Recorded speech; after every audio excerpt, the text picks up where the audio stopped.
చందంపేట మండల కేంద్రంలో ఇందిరమ్మ మహిళా శక్తి పథకం కింద చీరల పంపిణీ కార్యక్రమం ఈ రోజు ఘనంగా ప్రారంభమైంది.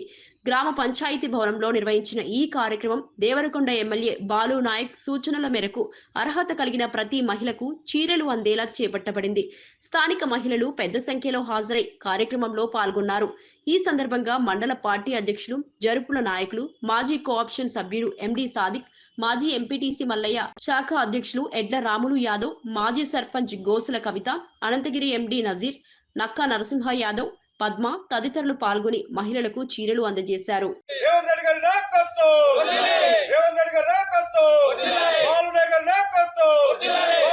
నాయకత్వం